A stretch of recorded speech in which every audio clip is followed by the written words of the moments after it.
Hi everyone, my name is Natalie. So I feel like it's been ages since I filmed and I have no excuses. I've just been very tired because of the pollen season.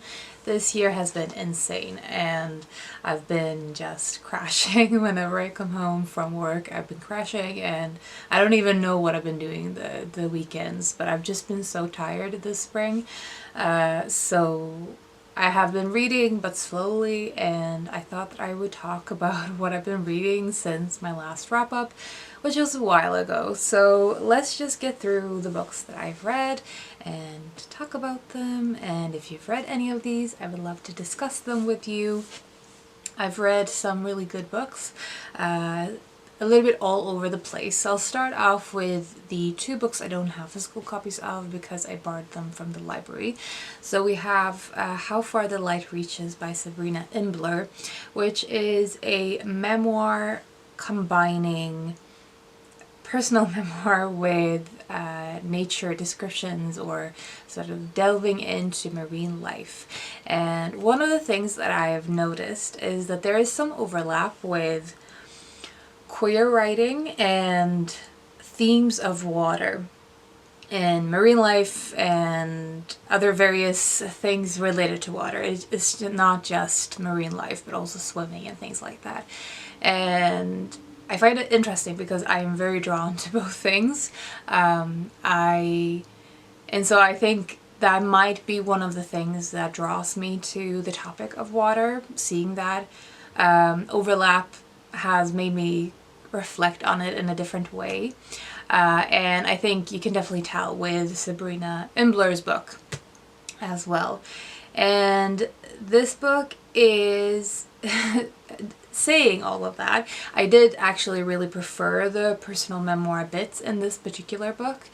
I think I didn't, the parts on nature and the marine life that I found that stuck with me the most was the chapter on the goldfish that it's just imprinted in my mind, and I feel like it has changed the way I think of the goldfish now.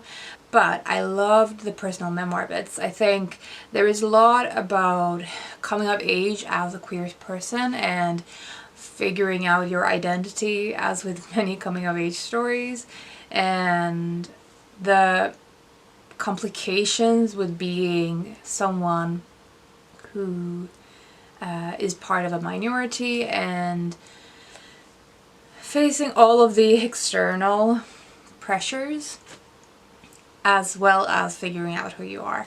And I think the part of the personal memoir that I responded to the most personally, the most myself, is the parts about finding your community, finding companionship and partnership with other people, and the comfort in that, the sense of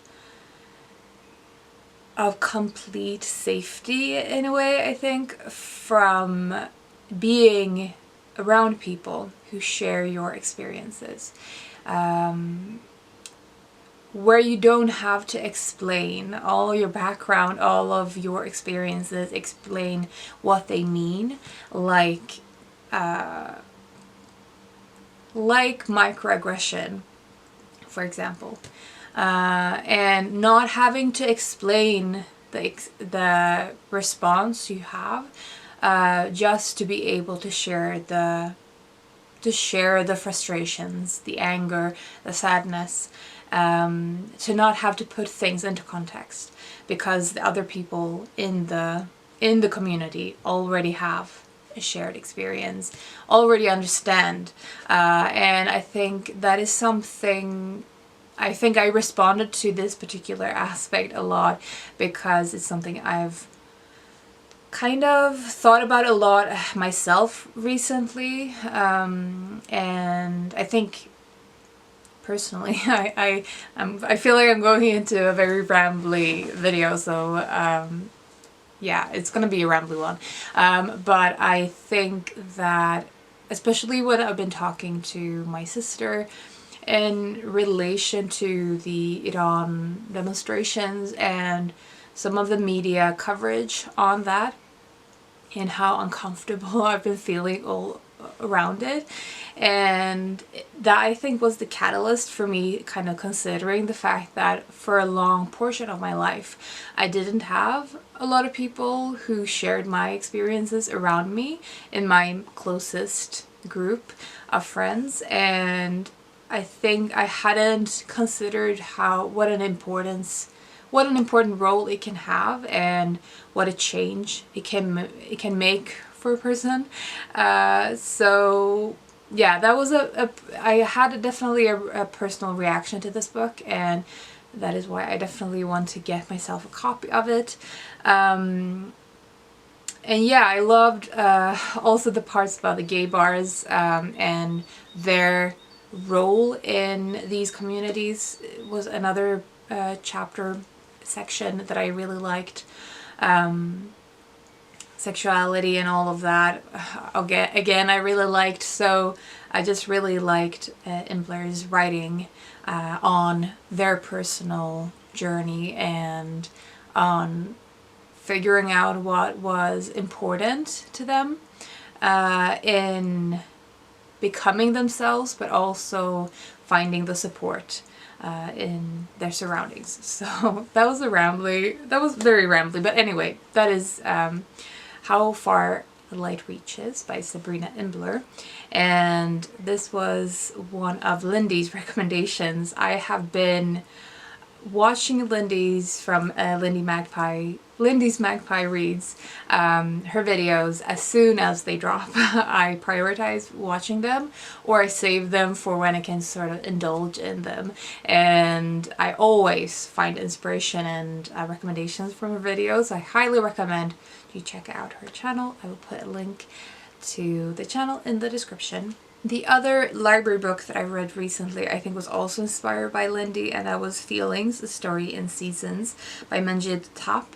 I'd had this on my to-read list for a while, but I think she mentioned it recently, and that was why I prioritized it again, getting it from the library. This is a graphic memoir that is one of the most stunning portrayals of mental health I've ever seen. I think in a way, I think it's talking about seasonal depression, but also just depression in general, and of time passing, of using your time in a way that means something to you, struggling with having the energy and the willpower to accomplish things, having ideas and having dreams of things you want to do, but just not finding enough energy, willpower, strength. I think it's something that we all struggle with, finding the balance of doing what we want to do, but also trying to have the space for it and the drive to pursue the things that we want to do.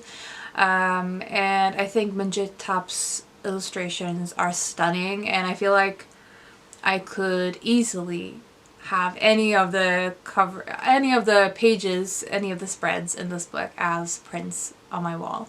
I really, really want to buy a copy of this one as well. I loved it, and I think it is very effective in storytelling through the illustrations. So definitely recommend. It would be a perfect book to read for Mental Health May. That is a readathon going on this month. I will put a link to the host channels below. It's coinciding with Mental Health Awareness Month, and I think, as I said, this would be a perfect book to read for that. I definitely feel like I could relate, especially with the pollen season, with just not having the energy to do much. And even when I know I'm very tired when I'm not even able to knit, because knitting is one of those things that I do every day. It calms me down, it grounds me, and I just find it a lot of fun. And if I don't for a few days, then I know that I'm so tired that I can't even be bothered to hold up the needles.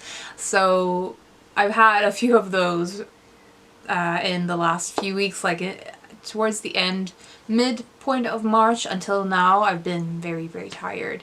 So I feel like I'm finally coming out of the cloud. Okay, then we have some physical books that I've read recently. So we have Song of Lawino and Song of Ocol by Ocol P. Tech.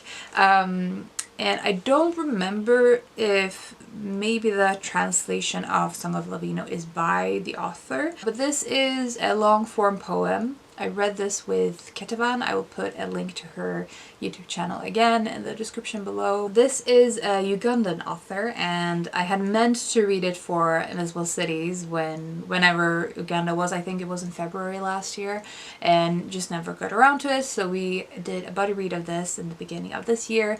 And as I said, it is a long form poem. It is 2 poems.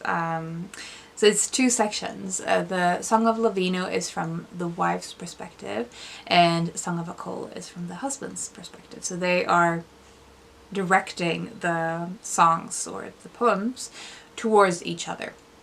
So this is all about the husband is increasingly distancing himself from his African roots and from his origin, from his heritage, and embracing Western ideals, values, lifestyle, etc. And the wife is basically criticizing this, and she is both a spokesperson for their heritage, for their way of life, for their history, as well as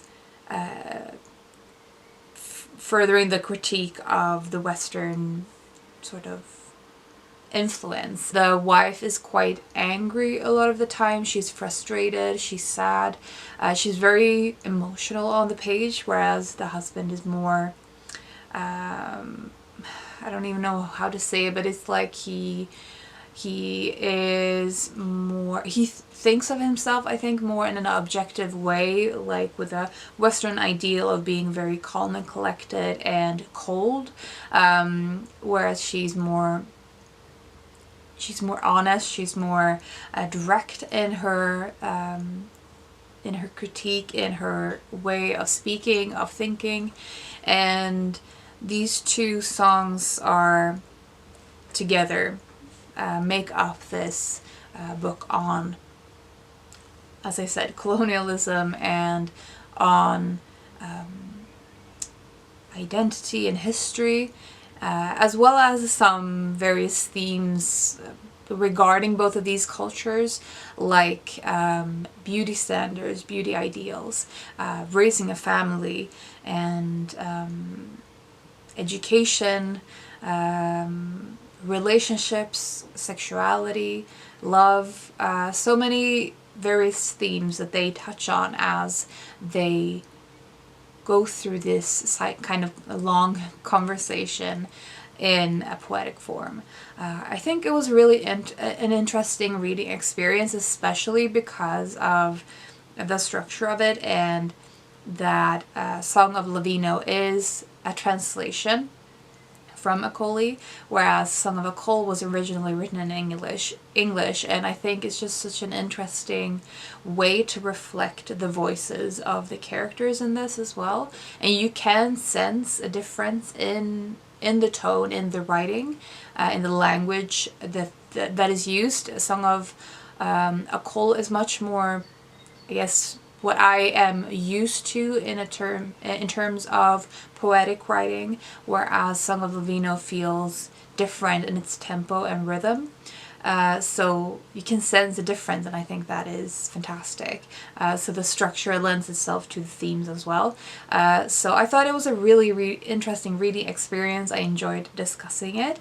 I wouldn't necessarily say that I enjoyed reading it. I didn't enjoy the book itself, I think. More, I enjoyed thinking about it and discussing it and engaging with it. And I think that comes down to, I just don't love long form poetry.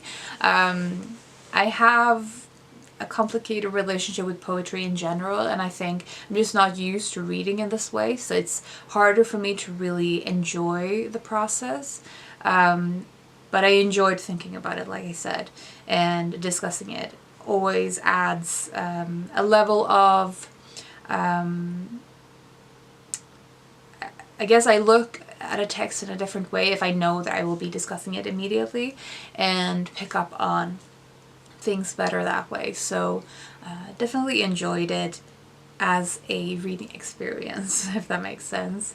And glad to have gotten to it, even if it was a year late from the initial plan of reading it for Invisible Cities. Then we have a book that I read over the course of 2 months, I think.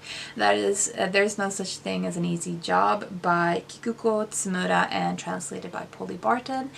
I started reading this in early March, I think, and finished it a few weeks ago.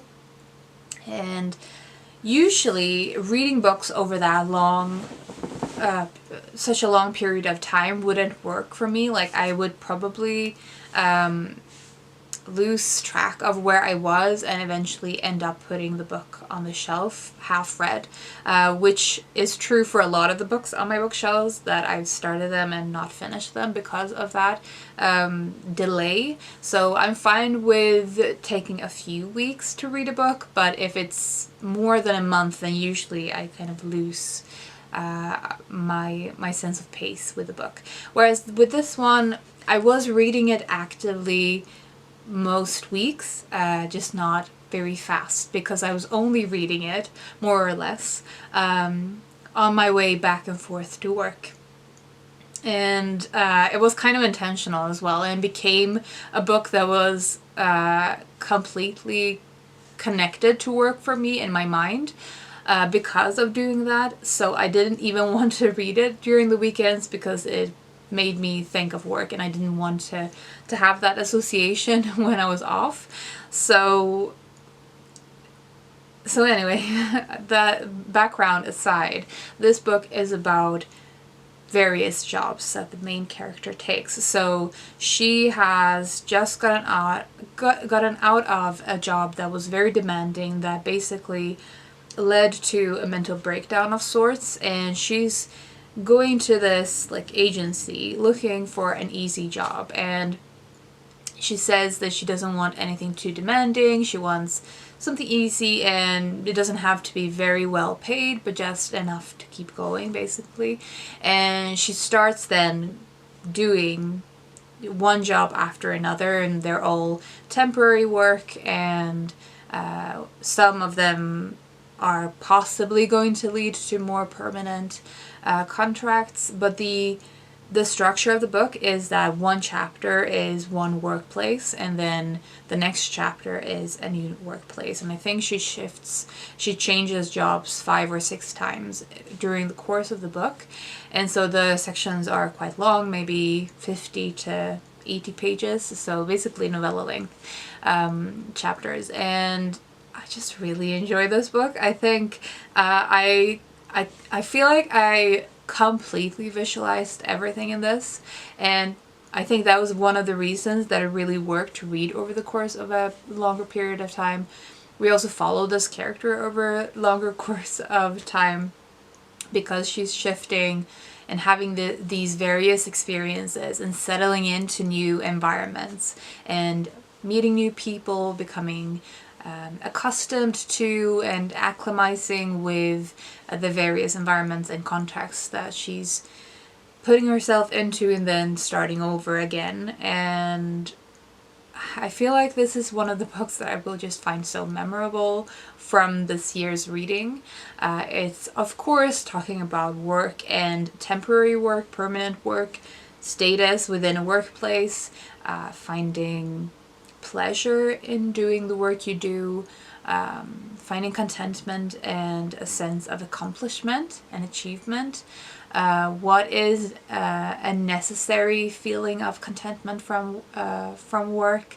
What is where are our borders of what is acceptable in the way that work takes over our lives? How it impacts how we think of ourselves, how we see ourselves, how it becomes part of our identity to become part of a company.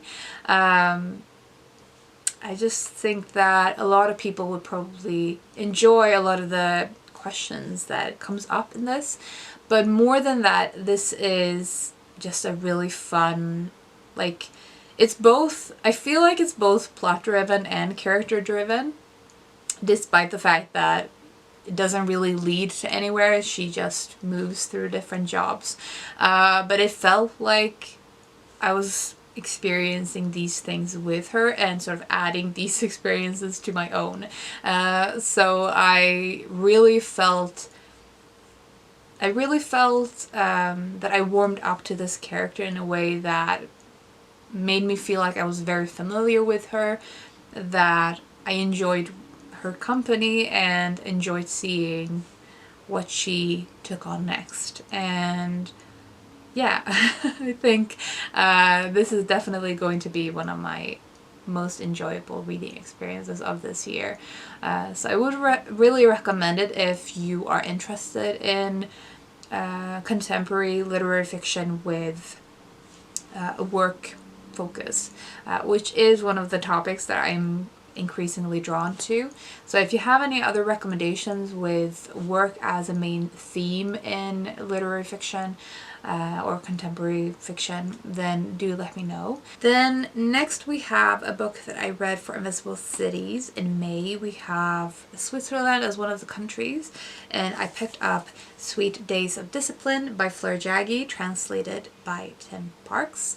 And I really love this one. I love Fleur Jaggi's writing, and she's definitely one of those authors that I will be exploring more in the future.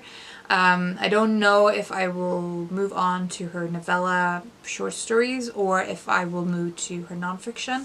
I get the sense that the nonfiction might be more fun with more familiarity with her writing.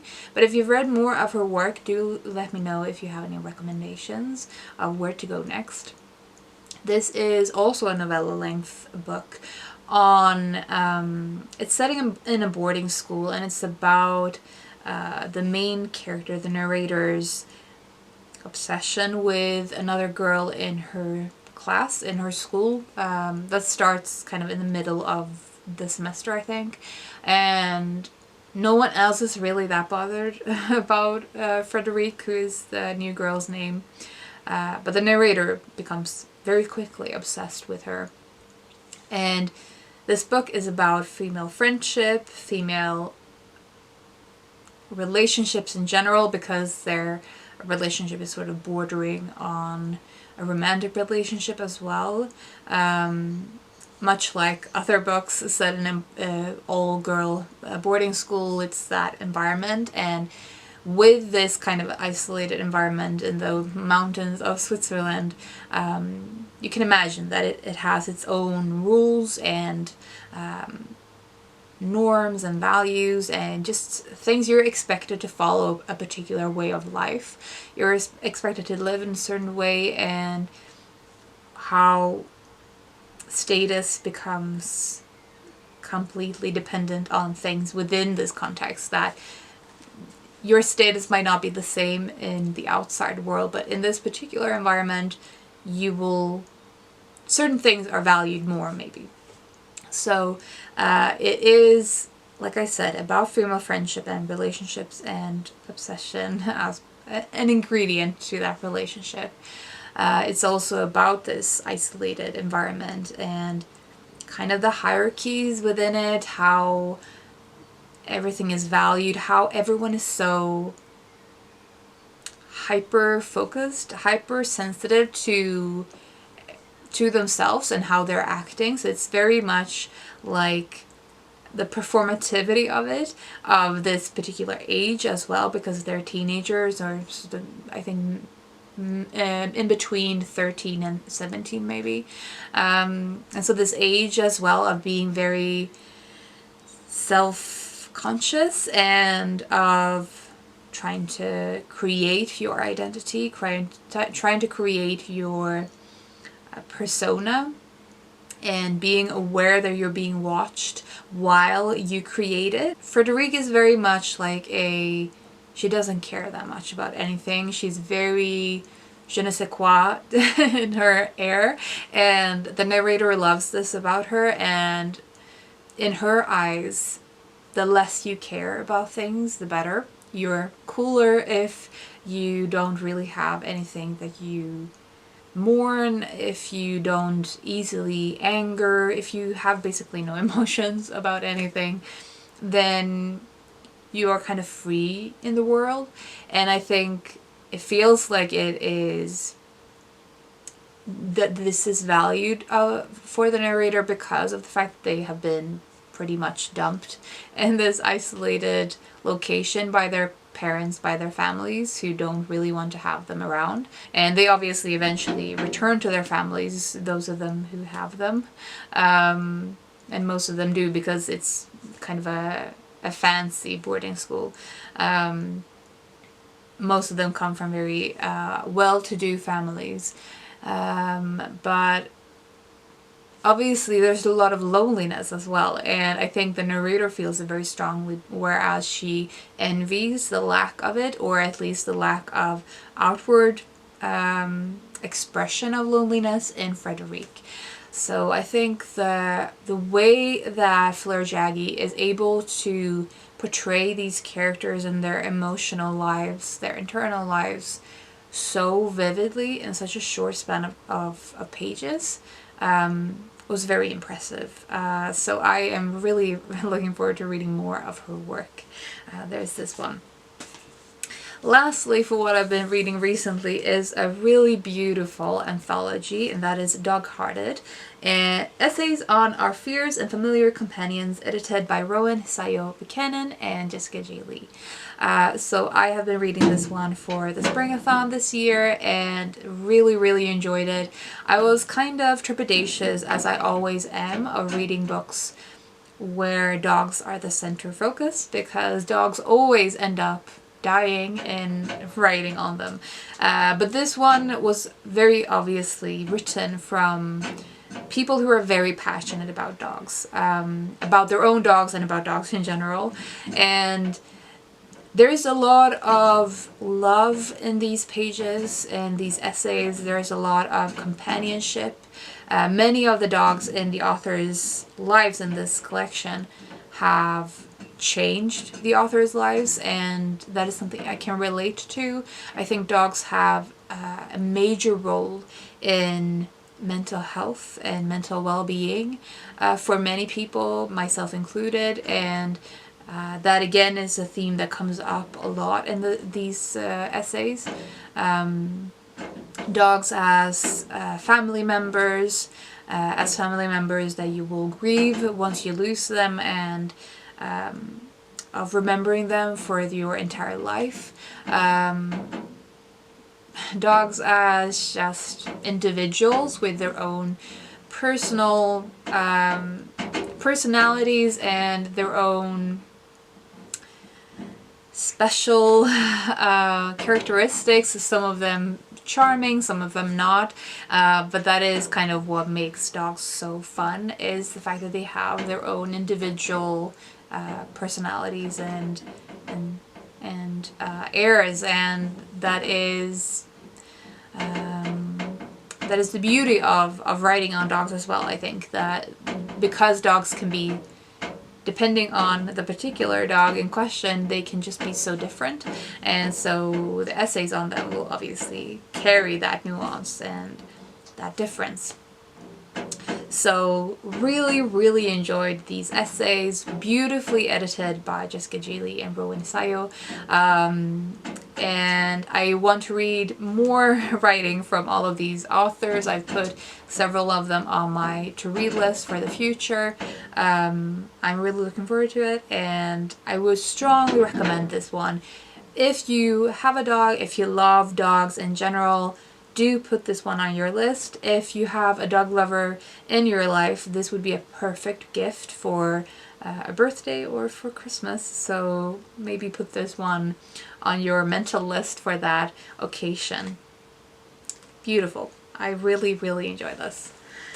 So those were the books that I've been reading recently, and I'm in the middle of a ton of books at the moment, so hopefully my next wrap-up won't be several months later. We'll see. But we're also closing in on vacation time, so hopefully I have more time to film as well. And that was all I wanted to say today. I hope you're having a fantastic May, and I will talk to you soon. Bye!